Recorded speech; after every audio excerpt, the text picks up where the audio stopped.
Alhamdulillah Ahmaduhu wa nasta'inuhu wa nastaghfiruh wa na'udzu billahi min syururi anfusina min sayyiati a'malina.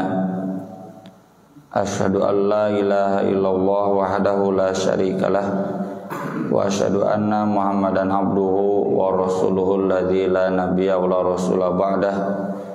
Allahumma shalli wa sallim wa barik ala Muhammad wa ala alihi wa sahbihi wa man tabi'ahum bi ihsan, amma ba'd. Babun kaifa al-hasyr, bagaimana keadaan dan situasi al-hasyr. Istilah al-hasyr di dalam Quran dan hadis itu ada 4. Yang pertama yang dijadikan nama surat ke-59, surat Al-Hasyr, itu artinya pengepungan kaum muslimin kepada Yahudi, sampai sebagiannya kemudian semuanya kemudian diusir. Itu Yahudi Bani Nadir dan juga Bani Qainuqa. Di Madinah itu ada 3 suku Yahudi, Bani Qainuqa, Bani Nadir, dan Bani Quraidah.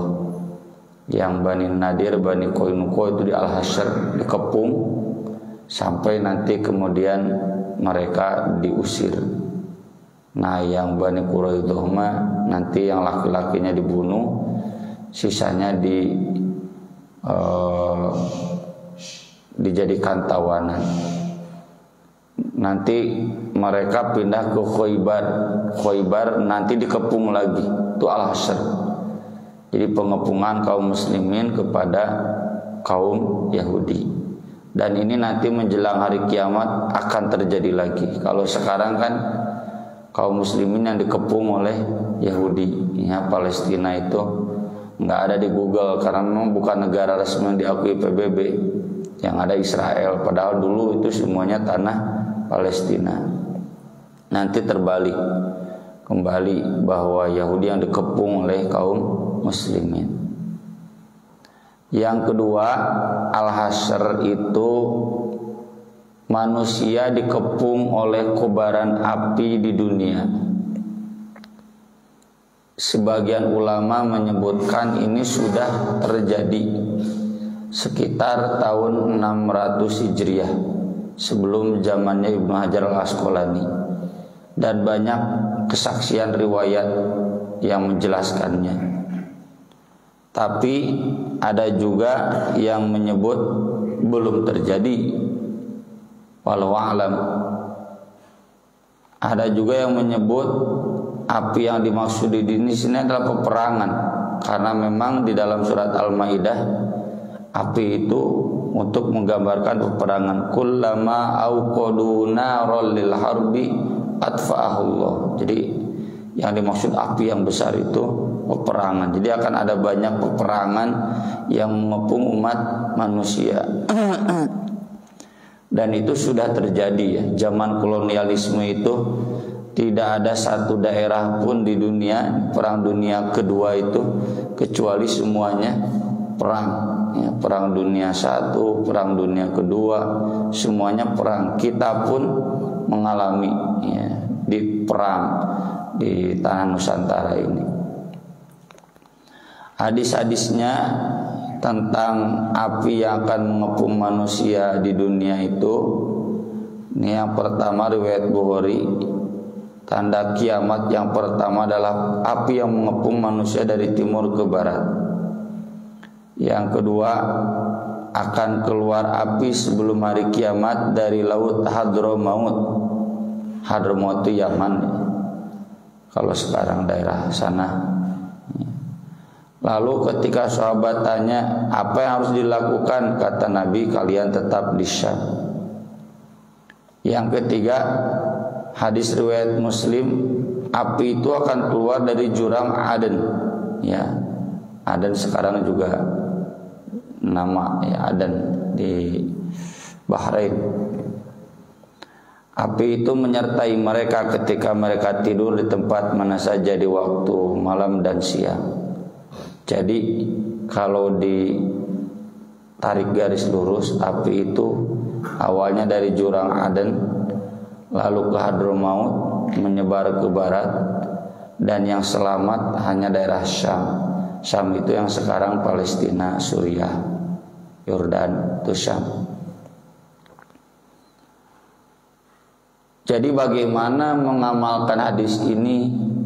Ini kan bukan hadis amal ya, ini hadis kewaspadaan. Seandainya nanti terjadi, kan ada dua ya, ada yang menyebut ini sudah terjadi tahun 600. Seandainya belum terjadi, nanti akan terjadi, kita siap. Dan itu bagian dari ciri kiamat. Seandainya sudah terjadi, ya itu juga pertanda bahwa kiamat itu sebentar lagi akan terjadi. Jadi nggak usah jadi ribet atau seperti sebagian kalangan yang kemudian jadi inkar hadis, inkar sunnah. Wah, cenah yang begini tentang akhir zaman itu fiktif. Enggak fiktif, Nabi yang bersabda, ini riwayat Bukhari Muslim. Ada yang fiktif ya tentang akhir zaman itu, tapi banyak juga yang sahih. Kita harus meyakininya. Kalau sudah terjadi, ini berarti pertanda kiamat sebentar lagi ya, tahun 600 Hijriah dulu. Kalau belum terjadi, kita siap-siap ya, karena itu akan segera terjadi. Nah, hadis yang pertama dituliskan oleh Imam Bukhari ini dari Abu Hurairah, ini situasi al-hasyr di dunia sebagai tanda kiamat. Kalau sudah terjadi dulu, ini sudah terjadi dan bukti bahwa sabda Nabi benar. Tapi kalaupun belum terjadi, berarti suatu saat nanti akan terjadi dan kita siap-siap. Nabi SAW bersabda, yuhsyarun nas ala thalathi tara'iqa. Nanti manusia akan dikumpulkan atau dikepung dalam 3 jalan. Yang pertama, raghibina wa rahibin, orang yang penuh harap dan cemas. Ini mah orang-orang yang kayak kita nih, sudah tahu ya dari awalnya ketika ada pertanda api berkobar di jurang Aden ya, maka sudah siap-siap perbekalan dan sebagainya menuju Syam, menuju Suriah, Palestina. Wathnani ala ba'irin, dan yang kedua ada yang 2 orang di atas 1 unta. Wa thalathatun ala ba'ir, 3 orang di atas 1 unta. Wa arba'atun ala ba'ir, 4 orang naik 1 unta. Wa asyaratun ala ba'ir, 4 orang menaiki 10 orang menaiki 1 unta. Kalau sekarang mau mobil lah, ayan bisa mobil 2an, sa mobil 3-an, bahkan didadat 10 orang. Innova ge da 10 mah didadat nya. Duka meureun mun naon Alphard sama we da jokna jok hijian misalkan didadat. Ini kelompok yang kedua ini yang sudah telat taunya, dia mengabaikan peringatan para ulama itu ada api. Siap-siap dari sekarang, selamatkan diri. Nanti aja, nggak akan menyebar. Ternyata akan menyebar sampai ke Yaman, mengepung ya. Dan otomatis kalau ada musibah ini kayak kebakaran hutan, itu kan memutus alur distribusi barang ya, jadi krisis. Yang ketiga, wa yahsyuru baqiyatahum annar, mengepung sisanya api, taqilu ma'hum haitsu qalu, ikut beristirahat siang bersama mereka dimanapun mereka istirahat siang. Wa tabitu ma'hum haitsu batu, dan ikut bermalam bersama mereka dimanapun mereka bermalam. Wa tusbihu ma'hum haitsu asbahu, ikut berpagi-pagi bersama mereka di mana saja mereka berpagi-pagi, dan ikut di sore hari bersama mereka di mana saja mereka berada di sore hari. Wa tumsi ma'um haitsu amsau. Ini mah yang sudah terkepung, nggak bisa kemana-mana, bahkan melarikan diri lewat mobil di darat oge sudah nggak bisa. Ini bagaimana kesudahan akhirnya, siapa yang selamat tidak Nabi jelaskan. Cuma kalau kita merujuk hadis-hadis yang lain, bahwa hanya orang-orang yang beriman yang akan diselamatkan oleh angin yang dingin, diwafatkan dalam keadaan tenang. Nanti ya penjelasan hadis-hadisnya banyak. Dan orang-orang kafir akan tetap dalam kondisi seperti ini sampai terjadinya kiamat. Wallahu a'lam. Ini mah seandainya belum terjadi, dan saya ada di pendapat ini belum terjadi. Kalau sudah terjadi pasti banyak info ya, ijma, kesepakatan. Ini belum terjadi. Jadi kurang lebih apinya seperti api kebakaran hutan. Wallahu a'lam. Seandainya nanti kita mengalami, berarti kita siap-siap, khususnya ini bagi yang penduduknya di daerah Jazirah Arab, kan mengepungnya ngepung Jazirah Arab. Bapak-bapak yang mau umroh dipending dulu, yang mau haji dipending dulu kalau memang musibah ini sedang terjadi. Kemudian yang kedua, yang ketiga, yang keempat ya, tadi kan al-hasyr di dunia. Yang ketiga, yang keempat itu al-hasyr di akhirat. Ada dua. Yang pertama pas hari kebangkitan, manusia itu dikumpulkan ya oleh Allah di satu tempat yang rata, tidak ada gunung, tidak ada jurang, tanahnya juga tanah putih ya. Kemudian di sana mereka dipanasi oleh matahari. Mataharinya matahari yang baru lagi ya. Itu juga tanahnya tanah yang baru lagi, bukan bumi yang sudah dihancurkan, dibikin lagi yang baru. Mataharinya matahari yang baru lagi. Yauma tubaddalul ardu ghairal ard was samawat. Matahari itu sangat dekat, 3 mil. Bayangkan bapak-bapak, ayeuna wae jauh, sedang musim panas komo di tanah Saudi, panteu kuat panas, apalagi nanti dekat. Maka semua orang akan mengeluarkan keringat, tapi seukuran dosa. Ada yang sampai memuncangan ya mata kaki atau tumit, ada yang sampai lutut, pinggang, leher, ada yang sampai tenggelam. Dan keringat yang membuat dia tenggelam itu seukuran kolam ya, seukuran kolam yang besar. Dan itu nanti berjauhan dengan orang yang lainnya. Ada juga yang tidak berkeringat karena dinaungi oleh Allah.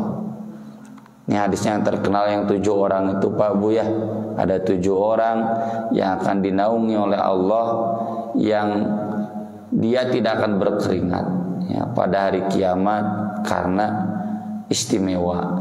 Di antaranya imam yang adil ya, bapak-bapak yang jadi imam RT minimal sing adil, ngarahke teu kapanasan.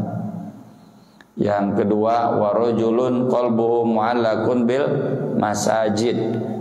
Bapak-bapak, ibu-ibu yang hatinya tergantung di masjid. Apa maksudnya? Maknanya orang yang selalu datang ke masjid, memakmurkan masjid.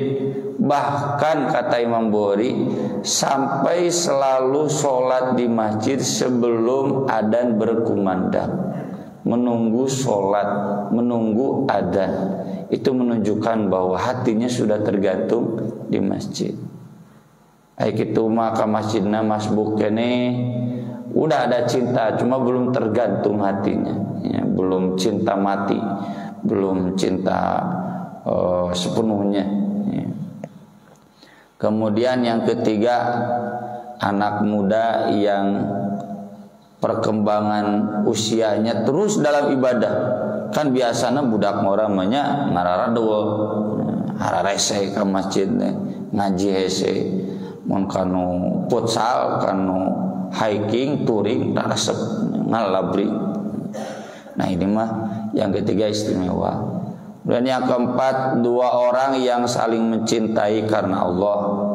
Kita kalau nggak salah sudah pernah bahas, mencintai karena Allah itu karena agamanya, bukan karena sama NU-nya, sama Muhammadiyahnya, sama Persisnya, sama Persibnya, sama Aremanya, Persijanya, bukan. Meski lintas klub sepak bola dejek jeung bobotoh saling mencintai ya karena Allah. NU sama Salafi saling mencintai karena Allah. Berat eta teh nya, berat. Nu ieu resep muludan, nu ieu teu meunang muludan deuk saling cintana kumaha sok. Di sana ujiannya. Padahal kalau sesama muslim tetap saling mencintai, saling mendukung. Dan itu sebetulnya mudah. Di sini kan ada bapak nu anti rokok, ayo geuna tukang udud, akur teu? Akur biasa we, saling menghargai. Kemudian yang kelima, orang yang digoda oleh perempuan cantik tapi dia menolak dengan mengatakan inni akhafullah. Ayeuna mah bapak-bapak nu sok neangan perempuan cantik dina YouTube tah kapanasan ke kesangan badag di kesang tilalep. Jadi itu godaan-godaan perempuan di YouTube, di televisi lewat pas skip lewat, carinya yang bermanfaat.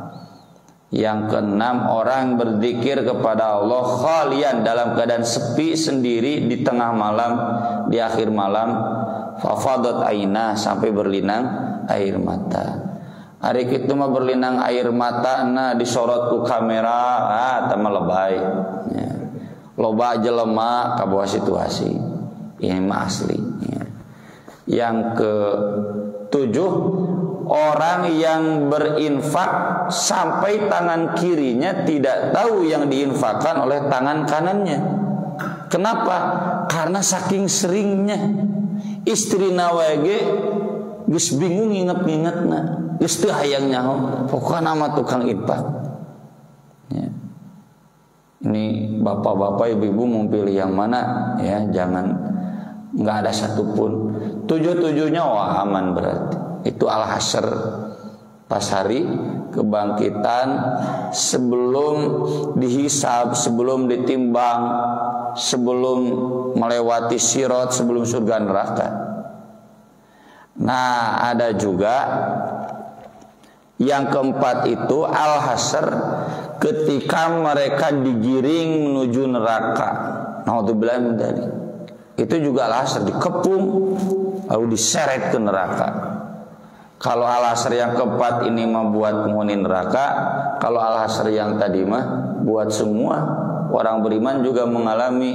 Cuma orang beriman dinaungi oleh naungan Allah semacam awan. Jadi tenang menunggu al-hasyr itu kan ngantri Pak, menunggu hisab, menunggu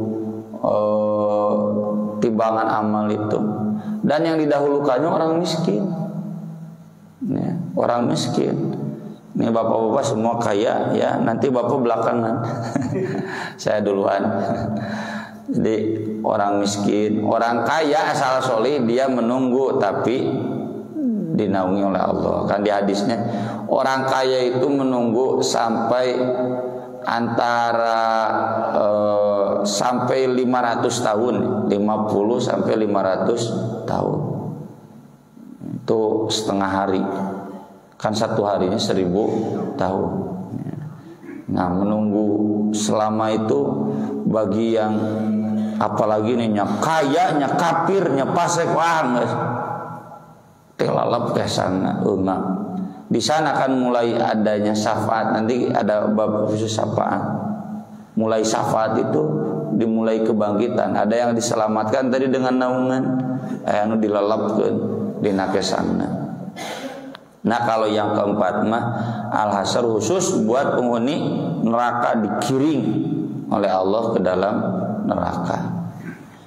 Ini hadis yang kedua, al-hasyr yang keempat, manusia digiring penghuni neraka ke neraka.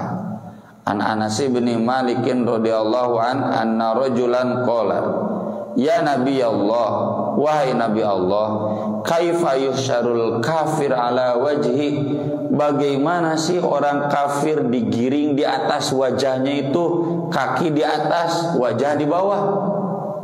Kan ini kafir ya, disebutnya kafir. Jadi bapak-bapak tidak akan mengalami insyaallah ya, asal wafat dalam keadaan muslim. Saya tulis datanya di sini. Al-hasyr ini ada di surat Al-An'am ayat 22. Wa nahsyuruhum yaumal qiyamah ala wujuhihim. Ya. Surat Yunus ayat 28.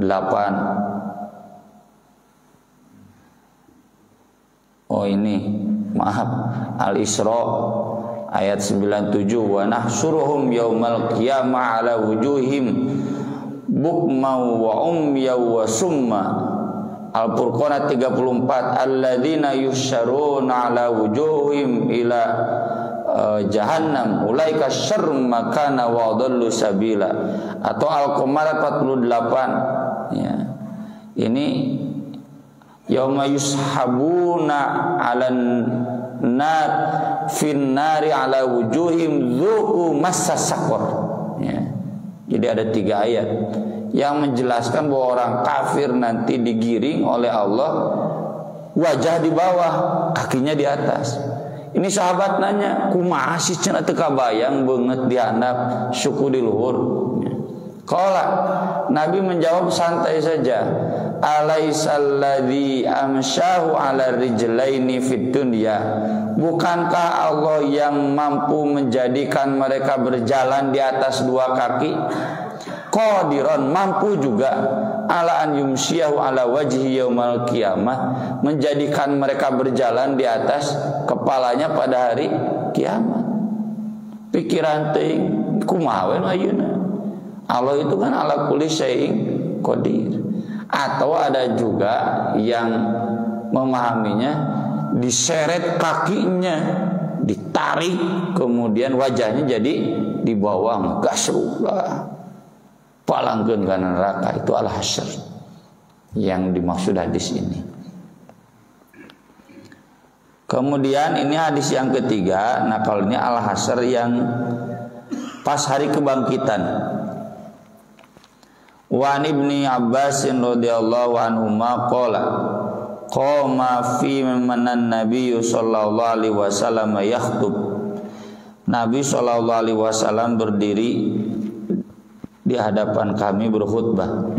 Faqala, lalu kata Nabi, innakum mahsyuruna hufatan muratan ghurlan, kalian akan dikumpulkan dalam keadaan tidak beralas kaki, nyeker, muratan telanjang, ghurlan tidak dikhitan. Nabi membacakan ayat surat Al-Anbiya 104, kama bada'na awwala khalqin nu'idu, kami telah memulai penciptaan yang pertama, begitulah kami akan mengulanginya. Kan kita lahir semua bayi, belum dihitan, teu dibaju, teu disenam.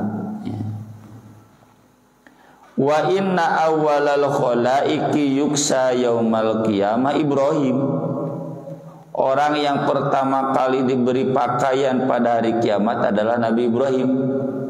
Sesudah itu yang lainnya termasuk Nabi Muhammad sallallahu alaihi wasallam. Jadi bukan berarti tuluy ditaranjang nepikeun ka surga. Kan di surga juga disebutkan di ayat-ayatnya, yuhallawna fiha min asawira min dhahabi wa lu'lu'a wa libasuhum fiha harir. Tuh, jadi bajunya baju-baju mewah, baju sutra ya, bagus yang mahal. Tapi awal dibangkitkan ya, semuanya dalam keadaan telanjang, lalu kemudian diberi baju. Wa innahu sayuja'u birijalin ummati. Sebelum ke sini, ini ke bawah dulu. Aisyah nanya, tuhsyaruna hufatan muratan ghuralan. Ketika Nabi bersabda, kalian akan dikumpulkan dalam keadaan tidak beralas kaki, telanjang dan tidak bersunat. Maka Aisyah bertanya, ya Rasulullah, ar-rijal wan nisa yanduru ba'duhum ila ba'din. Rasul, atuh cenah nanti lelaki dan perempuan saling melihat auratnya gitu. Ih cenah ararisi. Kita melihat aurat lelaki yang lain, perempuan yang lain, perempuan juga melihat aurat laki-laki yang lain. Kata Nabi gimana? Al-amru asyaddu min an yuhimmahum daki. Urusan pada saat itu terlalu menyibukkan mereka dari hal demikian, boro-boro mikiran aurat batur, ningali aurat batur. Stres semuanya dengan kondisi hari kiamat ya. Sama seperti video musibah kan. Ibu-ibu anduk salebar lompat. Dia udah enggak memikirkan lagi aurat ya. Laki bapak-bapaknya tepugu bajunya lompat ya. Gak memikirkan lagi aurat, yang penting selamat. Kondisi hari kiamat nanti juga demikian. Dan itu kan gak selamanya langsung diberi pakaian. Nah, di kondisi ketika itu ya, sudah ada di bawah min ummati beberapa umat Nabi, tapi kemudian fayukhadhu bihim dzatas shimal, ditarik ke sebelah kiri. Nabi tahu umat Nabi kan dari cirinya ya, min atharis sujud, wajah-wajahnya itu ada bekas sujud. Meskipun ini nanti mereka murtad ya. Yang kedua, Nabi tahu itu umat Nabi, ya diberitahu oleh malaikat bahwa itu adalah umat Nabi. Generasinya generasi sesudah Nabi, bukan generasi Nabi Isa, bukan generasi Nabi Musa. Dari tubuh-tubuhnya kelihatan kecil-kecil mungkin ya. Nah, kalau sebelum zaman Nabi kan tinggi-tinggi. Lalu Nabi bertanya, ya Rabbi ashabi, wahai Rabbku, itu kan sahabat-sahabatku. Tapi awas, ini bukan sahabat secara istilah ya. Kalau ini secara istilah, ini yang dijadikan dalil oleh Syiah. Tuh cenah sahabat juga ada yang masuk neraka. Kurang ajar Syiah. Ini sahabat itu kan orang-orang dekatku, umatku. Lalu dijawab oleh Allah, innaka la tadri ma ahdatsu ba'dak. Kamu tidak tahu yang dibuat-buat baru oleh mereka sesudah kamu. Maka Nabi pun bersabda sebagaimana disabdakan oleh hamba yang solih, yaitu Nabi Isa, wa kuntu alaihim syahidan ma dumtu fihim falamma tawaffaitani kunta anta raqib alaihim wa anta ala kulli syai'in syahid in tu'adzibuhum fa innahum ibaduk wa in taghfir lahum fa innaka antal azizul hakim. Ini diringkas sampai perkataan Al-Hakim, 2 ayat. Aku akan jadi saksi bagi umatku yang aku sendiri masih hidup di zaman itu. Tapi sesudah engkau mewafatkan aku, engkau yang jadi saksi mereka, engkau yang lebih tahu. Jika engkau menyiksa mereka, silakan, itu hamba engkau. Jika engkau mengampuni mereka, engkau tidak akan berkurang kegagahannya dan kebijaksanaannya. Fayuqalu, lalu dikatakan kepada Nabi, innahum lam yazalu murtaddina ala aqabihim, karena mereka murtad, ya, kekeh untuk murtad ke tumit-tumit mereka. Murtad itu berbalik ke belakang, ke tumit itu berarti ke belakang. Murtad artinya keluar dari Islam. Ini peringatan bahwa nanti ada umat Nabi Muhammad SAW yang meski secara periode itu umat Nabi, tapi dipisah ke sebelah kiri. Kenapa? Karena mereka murtad. Bukan berarti jadi dalil kita nggak usah menghadang gerakan pemurtadan. Justru ini jadi dalil agar tidak banyak umat Nabi yang ditarik ke sebelah kiri. Kita harus menghadang semua kegiatan-kegiatan pemurtadan, ya. Dan kita sendiri berhati-hati, jangan sampai kita wafat tidak dalam keadaan muslim. Wala tamutunna illa wa antum muslimun. Ini yang hadis dua terakhirnya, insya Allah dibahasnya di bab yang akan datang terkait komposisi penghuni surga dan neraka.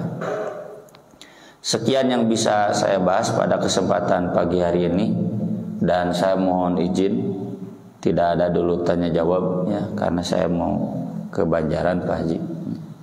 Aku qouli hadza wa astaghfirullah li wa lakum, subhanakallahumma bihamdik, asyhadu an la ilaha illa anta, astaghfiruka wa atubu ilaik. Wassalatu wassalamu ala Rasulillah. Wassalamualaikum warahmatullahi wabarakatuh.